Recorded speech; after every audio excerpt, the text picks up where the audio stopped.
Hello my friends, how are you? Today's story. A Leaf from the Sky, Hans Christian Andersen, February 28, 2015, Danish Nordic Scandinavian. Enjoyable viewing. High up yonder, in the thin clear air, flew an angel with a flower from the heavenly garden. As he was kissing the flower, a very little leaf fell down into the soft soil in the midst of the wood, and immediately took root, and sprouted, and sent forth shoots among the other plants. A funny kind of slip that, said the plants.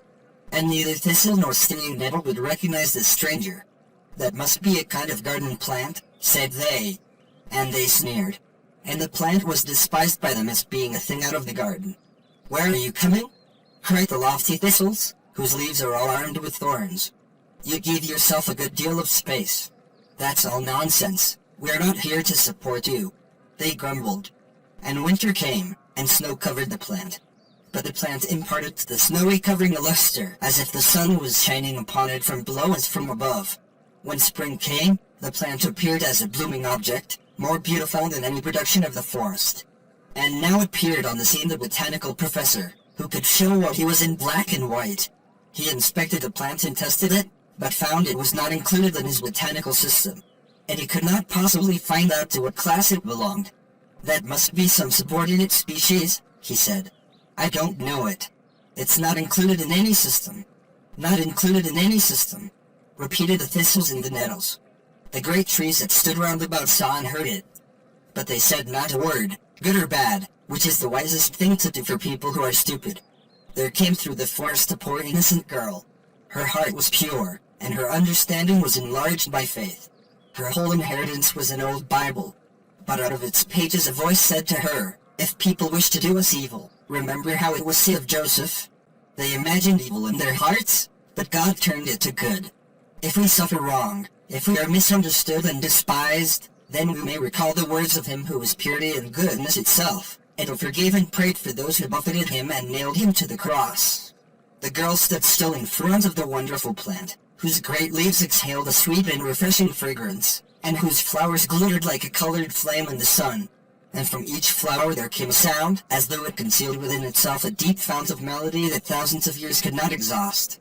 With pious gratitude the girl looked on this beautiful work of the Creator, and bent down one of the branches towards herself to breathe in its sweetness, and a light arose in her soul.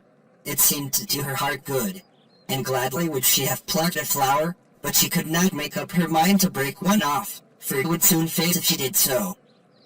Therefore the girl only took a single leaf, and laid it in her Bible at home, and it lay there quite fresh, always green, and never fading.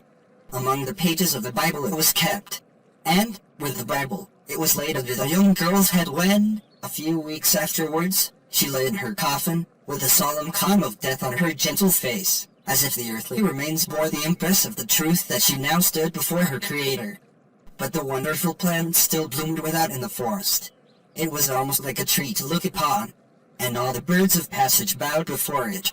That's giving itself foreign airs now, said the thistles and the burdocks. We never behave like that here. And the black snails actually spat at the flower. Then came the swineherd.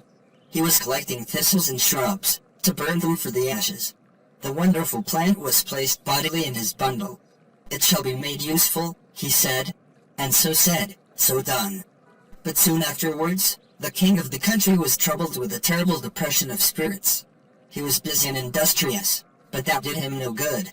They read him deep and learned books, and then they read from the lightest and most superficial that they could find. But it was of no use. Then one of the wise men of the world, to whom they had applied, sent a messenger to tell the king that there was one remedy to give him relief and to cure him. He said, in the king's own country there grows in the forest a plant of heavenly origin. Its appearance is thus and thus. It cannot be mistaken. I fancy it was taken up in my bundle, and burnt to ashes long ago, said the swineherd. But I did not know any better. You didn't know any better. Ignorance of ignorances. And those words the swineherd might well take to himself, for they were meant for him, and for no one else. Not another leaf was to be found. The only one lay in the coffin of the dead girl, and no one knew anything about that. And the king himself, in his melancholy, wandered out to the spot in the wood. Here's where the plant stood, he said. It is a sacred place.